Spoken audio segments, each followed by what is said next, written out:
السلام علیکم۔ پاکستان میں اس وقت شام کے 7، بھارت میں 7:30 اور یہاں ہمارے اسٹوڈیوز کی گھڑیوں میں صبح کے 10 بج رہے ہیں۔ وائس آف امریکہ واشنگٹن کی اردو سروس سے ہماری باقاعدہ نشریات کا آغاز ہوتا ہے۔ پہلے گھنٹے کے لیے میں ہوں آپ کا میزبان خالد حمید۔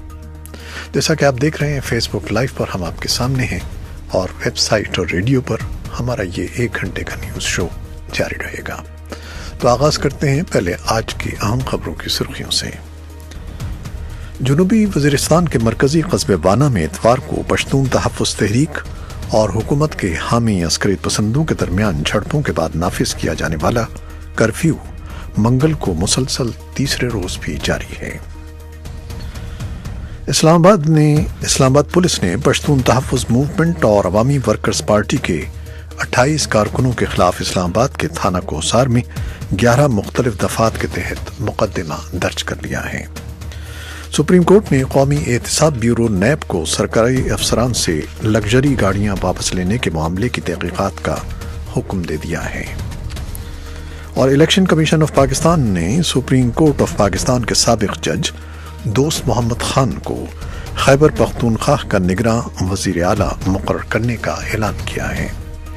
وسطی امریکہ کے ملک گوئٹے مالا میں فیوگو آتش فشاں پھٹنے سے ہلاک ہونے والوں کی تعداد کم از کم 69 تک پہنچ گئی ہے۔ اور اردن کے شاہ عبداللہ نے کابینہ کے وزیر عمر رزاق کو نیا وزیر اعظم مقرر کیا ہے، جبکہ حکومت مخالف احتجاج منگل کے روز بھی جاری رہے۔ سن 2016 کے امریکی انتخابات میں روسی مداخلت کی تحقیقات کرنے والے خصوصی قونصل رابرٹ ملر کے ساتھ کام کرنے والے وکلائے استغاثہ کا کہنا ہے کہ صدر ڈونلڈ ٹرمپ کی مہم کے سابق مینیجر پال مینفرٹ نے ان عینی شاہدوں پر دباؤ ڈالنے کی کوششیں کی تھیں جو ان کے جرائم کے مقدمات میں شہادت دینے والے تھے۔ یہ تھیں شہ سرخیاں، اور خبروں کی تفصیل چند لمحے کے بعد۔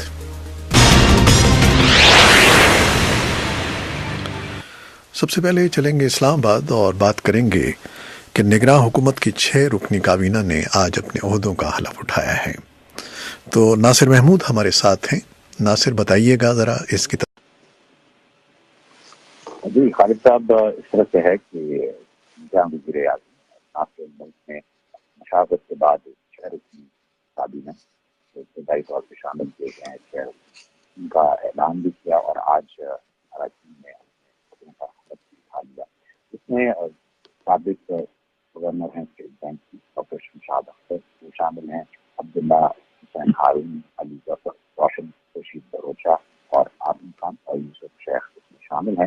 2 خواتین کو شامل کیا گیا کابینہ میں، اور یہ 6 جو وزراء ہیں ان کو مختلف وزارتوں کے قلمدان سونپے گئے ہیں، کیونکہ بہت بڑے معاملات ہیں سلطنت کے، تو ایک وزیر کو 3 سے زائد وزارت کے قلمدان سونپے گئے ہیں۔ اگر میں تھوڑا سا بتاتا چلوں تو شمشاد اختر ہیں، انہیں وزارت خزانہ، نشریات، شماریات کی وزارت اور منصوبہ بندی کی وزارتوں کا قلمدان سونپا گیا ہے۔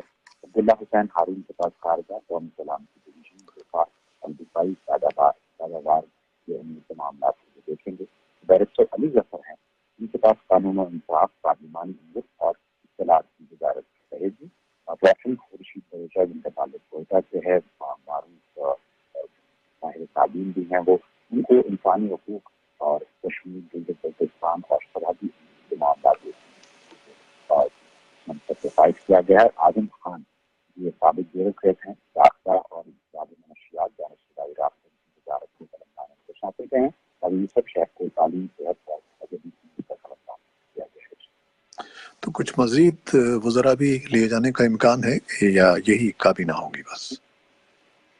جی ہاں، ابھی تو اس بارے میں کوئی حتمی طور پہ فیصلہ تو سامنے نہیں آیا ہے، لیکن خیال یہی ظاہر کیا جا رہا ہے کہ اور لوگ بھی شامل کیے جائیں گے۔ ابھی چونکہ وقت 2 ماہ سے بھی کم کا رہ گیا ہے انتخابات میں، اور امور سلطنت چلانے کے لیے بہرحال ابتدائی طور پہ ان 6 لوگوں کو شامل کیا جائے گا۔ اچھا، اس کے علاوہ جو دوسری خبر ہے کہ وانا میں پشتون تحفظ موومنٹ کے کارکن احتجاج جاری رکھے ہوئے ہیں، تو یہ احتجاج کیا ان سے کوئی بات چیت نہیں ہو رہی ہے اور وہ احتجاج ختم کرانے کی کوششیں نہیں کی جا رہی ہیں، یا کیا معاملہ ہے؟ یہ جگہ جو ہے اس کی سرگرمیاں جاری ہیں اور مقامی قبائل پر مبنی یہ جگہ ہے، کے لوگ بھی شامل ہیں اور معاملات کو سامنے تک حل کرنے کی کوشش کی جا رہی ہے، لیکن صورتحال کچھ قدر ہاتھ سے نکل گئی تھی اس وقت کہ اس سارے واقعے میں جو اتوار کو پیش آیا اس میں جب انسانی جانے پر گیا ہوا، اس کے بعد فریقین میں تھوڑا سا دیکھنے میں آتا ہے کہ کشیدگی بڑھ چکی ہے اور پھر اسی معاملے کو لے کے اتوار کو جو یہ واقعہ ہوا تھا ہندوستان میں بتوں کے درمیان سخت سلامی ہوئی اور بعد میں پھر فائرنگ ہوئی اور جس میں 5 لوگ ہلاک ہوئے اور زخمی ہوئے، اس معاملے کو لے کر پاکستان کے مختلف شہروں میں احتجاج کا دیکھنے میں آیا، جس میں پشتون تحفظ کے لوگ بھی شامل نہیں تھے، جس سے انسانی حقوق سے وابستہ اور بھی کچھ شامل ہے۔ جیسے کہ اگر ہم بات کریں اسلام آباد کی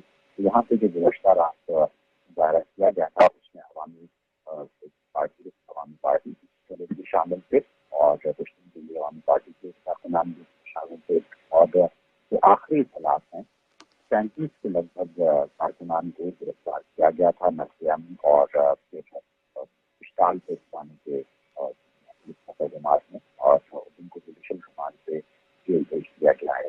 ایک بات یہ بھی بتائی جا رہی ہے کہ وزیرستان میں جو مقامی قبائل گئی ہے احمد گئی ہے اور جو قبائل ہیں وہ ان کا کہا یہ جا رہا ہے کہ وہ آنے والے دنوں میں شاید عید کے بعد وہ بڑا جرگہ کریں گے اور سارے معاملے کو دیکھا جائے گا کہ خاص طور سے جنوبی وزیرستان میں صورتحال اور امن و امان کا جو خطرہ زیادہ ہوا ہے اس کو کس طریقے سے کر سکتے ہیں۔ جی بہت شکریہ ناصر آپ کا۔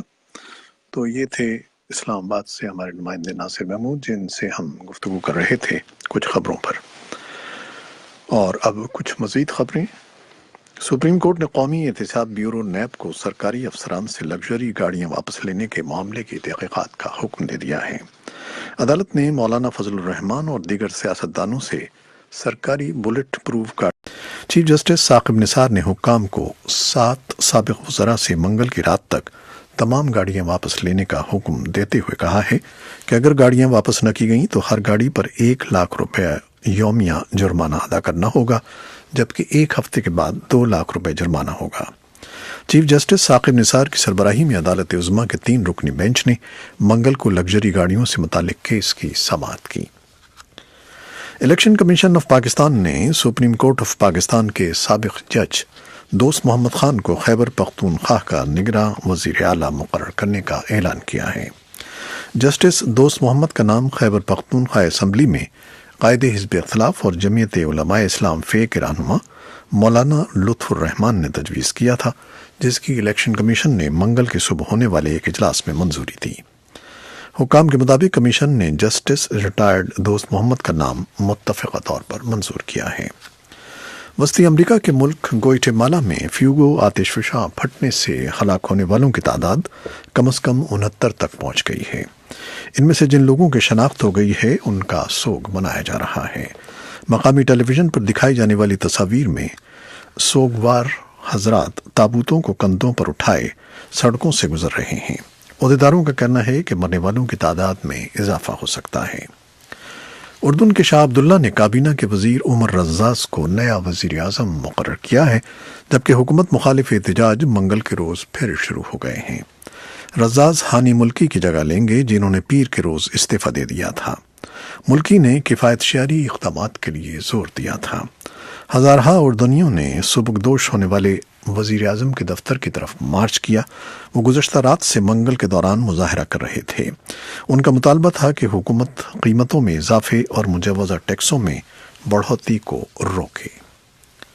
سن 2016 کے امریکی انتخابات میں روسی مداخلت کی تحقیقات کرنے والے خصوصی قونصل رابرٹ ملر کے ساتھ کام کرنے والے وکلائے استغاثہ کا کہنا ہے کہ صدر ڈونلڈ ٹرمپ کی مہم کے سابق مینیجر پال مینفرٹ نے ان اہل شاہدوں پر دباؤ ڈالنے کی کئی کوششیں کی جو ان کے جرائم کے مقدمات میں شہادت دینے والے تھے۔ پیر کے روز عدالت میں وکلائے استغاثہ نے کہا کہ مینفرٹ اور ان کے ساتھیوں نے 2 عینی شاہدوں پر ان کی سماعت کے لیے دباؤ ڈالنے کے لیے بار بار رابطہ کیا۔ یہ رابطے فروری میں کیے گئے، جس سے ذرا پہلے نئی گرینڈ جیوری نے مینفرٹ پر فرد جرم عائد کی تھی۔ اسرائیلی وزیراعظم بنیامین نیتن یاہو منگل کے روز پیرس میں فرانسیسی لیڈروں سے ملاقات کر رہے ہیں، جو ان کوششوں کا حصہ ہے کہ یورپین لیڈروں کو آمادہ کیا جائے کہ وہ ایران کے ساتھ بین الاقوامی جوہری معاہدے میں تبدیلیاں کریں۔ نیتن یاہو نے اپنے 3 روزہ یورپین دورے کا آغاز پیر کے روز جرمنی سے کیا، جہاں انہوں نے چانسلر اینگلا مرکل کو متنبہ کیا کہ ایران کی مشرق وسطیٰ میں مداخلت پناہ گزینوں کے یورپ کی طرف بہاؤ کو بڑھا دے گی۔ مرکل کے ساتھ مشترکہ نیوز کانفرنس میں بات کرتے ہوئے اسرائیلی لیڈر نے کہا کہ تہران چاہتا ہے کہ وہ سنی اکثریت والے شام میں اپنے کنٹرول والے شیعہ ملیشیا کو استعمال کرتے ہوئے مذہبی مہم چلائے کہ سنی مسلمانوں کو شیعہ بنایا جائے۔ مرکل نے کہا کہ وہ اتفاق کرتی ہیں کہ ایران کی مشرق وسطیٰ میں کارروائیاں تشویش کا باعث ہیں، لیکن جوہری معاہدے کا دفاع کرتے ہوئے انہوں نے کہا کہ یہ تہران کو اس کے جوہری عزائم سے روکنے کا ایک طریقہ ہے۔ انہوں نے کہا کہ یورپین اور اسرائیل اس بات پر متحد ہیں کہ ایران کبھی جوہری ہتھیار حاصل نہ کر سکے۔ یہ تھیں وہ خبریں اور رپورٹیں جو فیس بک لائیو پر ہم نے آپ کے لیے پیش کی۔ ویب سائٹ اور ریڈیو پر ہمارا یہ نیوز شو جاری رہے گا، ہمارے ساتھ رہیے گا۔ فیس بک لائیو سے اجازت لیتے ہیں، اللہ حافظ۔